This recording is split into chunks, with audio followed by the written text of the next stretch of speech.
My favorite movie from every year of my life.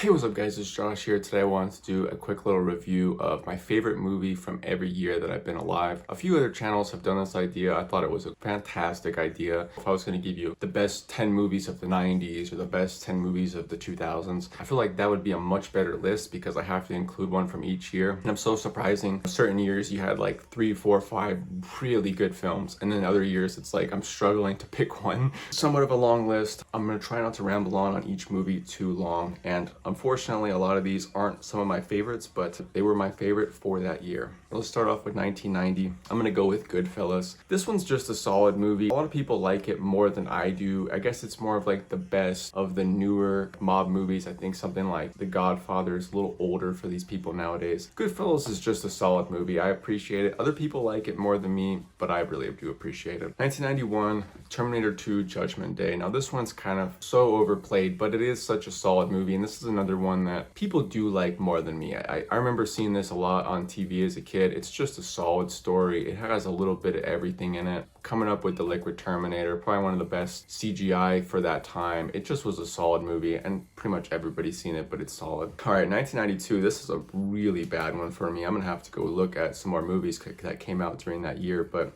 Patriot Games. I also wrote down Mighty Ducks and Home Alone 2 because I liked those back in the day. Those are okay movies to me. They're not really that impressive. I remember Patriot Games being pretty good. This is a weak year for me, so I guess I gotta go with Patriot Games. 1993, it's really hard for me to pick in between Sandlot and Tombstone. Sandlot is one of those movies that even though I've gotten older, I can actually really appreciate it. It's probably like in the top 5 kids movies that I just really enjoy. It's got the classic story. My dad was really strict on us watching movies growing up, but he really liked this one. It was one that, and it didn't really feel like watered down. It just feels like a good movie. So I'm gonna have to pick The Sandlot. Although Tombstone's probably better, I just haven't studied it enough, and I don't really have that personal connection like I do with The Sandlot. 1994, I gotta go with Shawshank Redemption. Now this one I guess is super played out. Everyone kind of wants to pick it something else besides Shawshank in this year because it's just so famous. Hard for me to come up with a better movie than this. This is one of those ones that I think a classic good movie, covers all the bases. It's gotta be pretty much one of the best movies ever made, if not the best in my opinion. Very few movies come close to that full complete picture like Shawshank did. 1995 was actually a pretty hard one for me. I really like Die Hard with a Vengeance. Not my favorite, but I really do like Die Hard with a Vengeance. Between Seven and The Usual Suspects, it's so hard for me to pick this year. I guess I'd have to say Seven. I noticed that the Scary Movie ending copies The Usual Suspects, so it's kind of like the ending of The Usual Suspects is what makes it so good, and everybody's seen Scary Movie, so everybody's seen the ending and it's kind of boring. And everyone's seen Seven too, or most people have. Like, what's in the box? I gotta go with Seven. 1995, fantastic. 1996, kind of like a tie between Scream and Primal Fear. To be honest, I really like both these movies. Scream, I actually fell in love with the movie Scream. It's not the best movie ever, but it's in the category right below the best movie ever in my opinion. I can't believe I've never seen it for so long. I thought it was going to be really corny, but it's actually pretty serious and actually has a little bit of wittiness to it that I really appreciated. And I just recently saw Primal Fear. Can't believe that I missed this movie. I really like Edward Norton. I really like American History X. I really like Fight Club. This was around that time. There's a lot of similarities between Primal Fear and Fight Club that I had no idea about. Edward Norton's role in this was fantastic. I was just blown away. This is a movie that I think everybody needs to see, Primal Fear. But if I had to pick one, I'd probably pick Scream just because I have a little more nostalgia with it. 1997, this is another really bad one. LA Confidential and Austin Powers. I'd probably go with LA Confidential just because it's a little bit more of a complete movie, but it just doesn't hit for me like other people say it does. I think LA Confidential has a 99 on Rotten Tomatoes or like a 97, something insane. And to me, I really like it, but it's not as impressive as other movies, although it's really good.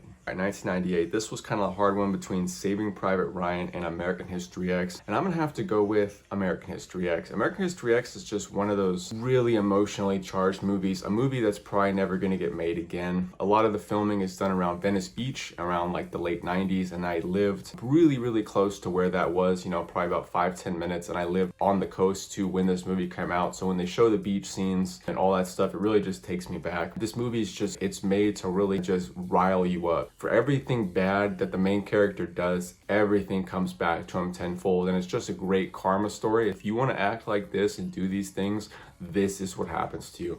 I just really like American History X. 1999, I kind of have a soft spot for Cruel Intentions, although that's not my favorite one. It's a solid one. If Cruel Intentions was put in a year that I didn't really like so much, Cruel Intentions would be number one. But I'm gonna have to go with 1999. My favorite one is Fight Club. I watched Fight Club about 10 years after it came out, so now it's been about 20 years. I just have a special place in my heart with this movie. I'm surprised that it gets rated so highly and it's on the top of a lot of people's lists, because I think for most people, they're just really not gonna understand Fight Club. I think Fight Club is for kind of like younger men. And I don't think it's really so much for females. It's not really so much for really young people or really old people. It's for kind of like men like 18 to 35. It's a really, really unique story, and you kind of have to take some metaphors of like growing up, manhood. But I'm so surprised so many people rate it so high. For years, I would just study this movie around 2008. Absolutely loved it. Had no idea what it was about. It just sounds like it's going to be a dumb fighting movie from the 2000s or the 1990s, but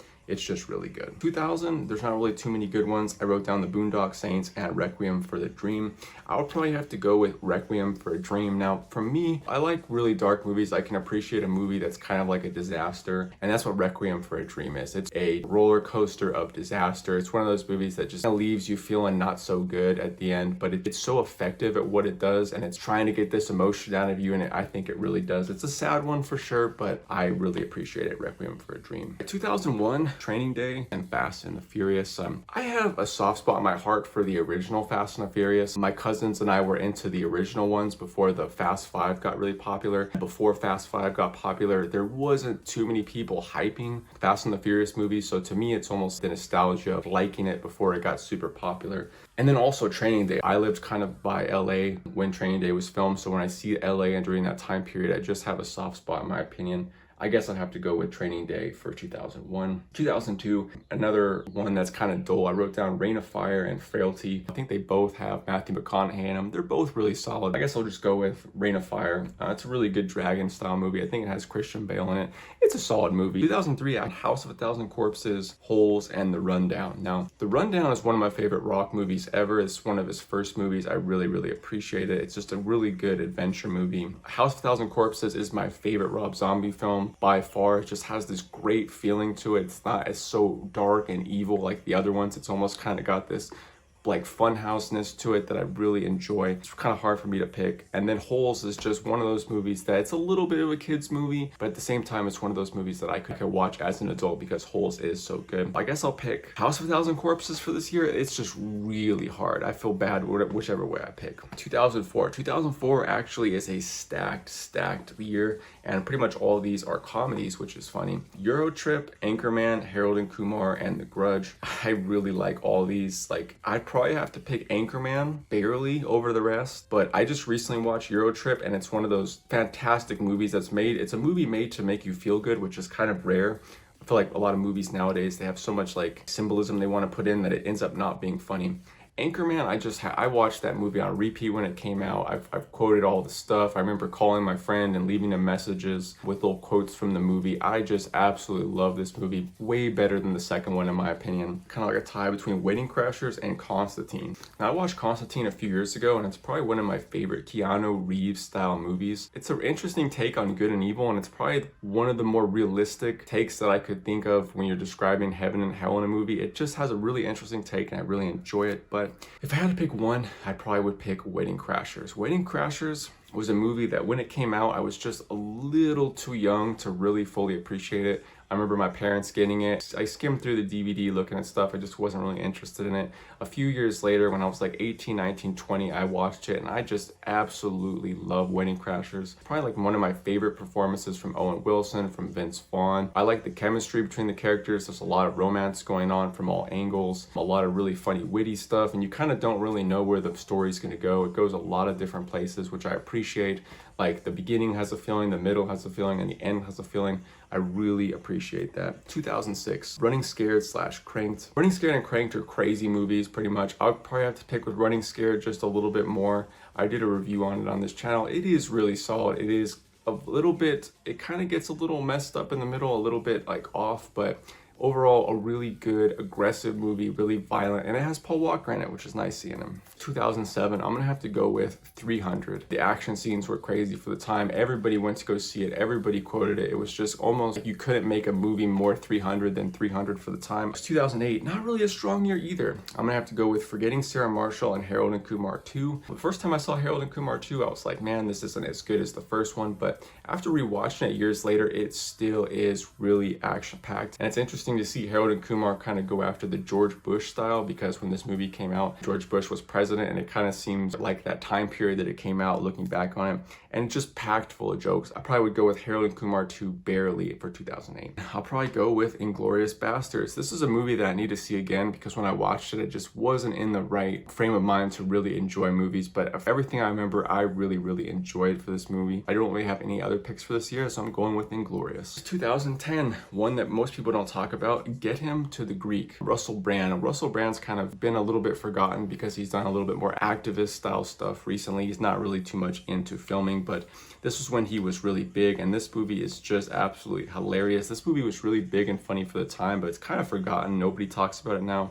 Get Him to the Greek, 2010. 2011, I'm gonna have to go with Fast 5, Limitless, but I'll probably go with Fast 5 over it all. Like I was saying, I really appreciated the original Fast and the Furious movies. I actually saw Fast and the Furious 4 in theaters with my sister when it came out. Fast and the Furious 4, they were trying to revamp the series, but it just didn't hit correctly. It wasn't as good as it could be. Fast 5 hits on all cylinders. It really just kicked off the new wave of Fast and the Furious movies. It was really new, it was really entertaining, and it was really big. I just really appreciated Fast 5 for the time, so I'm probably gonna go with that. 2012, I'm gonna have to go with Lawless or Django, and I'll probably go with Django. I haven't seen Django in a few years, but it's probably one of my favorite Quentin Tarantino movies. I like almost all of his movies, but after, kind of comparing them all, I really do like Django, one of my favorites, 2012. It's hard for me to pick between these two. 2013, The Wolf of Wall Street and The Conjuring. This is really hard. I probably would go with Wolf of Wall Street. It seemed like a lot of movies tried to do what The Wolf of Wall Street did. A party movie, a crazy movie, but Wolf of Wall Street just took it to the next level and just so out of the box. I absolutely love Wolf of Wall Street. 2014, I'm gonna go with Whiplash. Whiplash is a pretty solid movie. It's kind of a movie of redemption. It's a movie of having like somebody really over you, who's really mean, just kind of pushing you to the limit, not really giving you any of the props that you deserve. It's just a really hard movie to get through, but it really does almost bring out a little discipline in you watching him go through all that stuff. 2015 was The Revenant. Now, Revenant was really long and really slow, but I really did like it. Not very many things feel like it. I'm trying to do that one take kind of thing. I like Tom Hardy, Leonardo DiCaprio for sure. Just a solid movie. 2016 is Deadpool. Now, Deadpool I knew immediately was a hidden gem. Deadpool just hits on all cylinders. It's a really classic story, not too much new age kind of stuff thrown into it as much as Deadpool 2. Just a really classic and entertaining story, and Ryan Reynolds just absolutely nails Deadpool. He is Deadpool. It's the perfect role for him, and they did everything almost perfect in this film. Deadpool 2 was okay. It had some parts that I liked, but overall was nowhere near as complete and as good as Deadpool. 2017, I'm gonna have to go with John Wick Chapter 2. This one's a solid movie in the middle. I'd probably prefer Constantine to this movie personally, but John Wick Chapter 2 was really good. Almost a little too much action. Like, people are just constantly shooting at him, and he just walks away pretty much like as if he can't be hit. And he's like not Neo. It seems like there's no way someone would dodge all the bullets that he's dodging.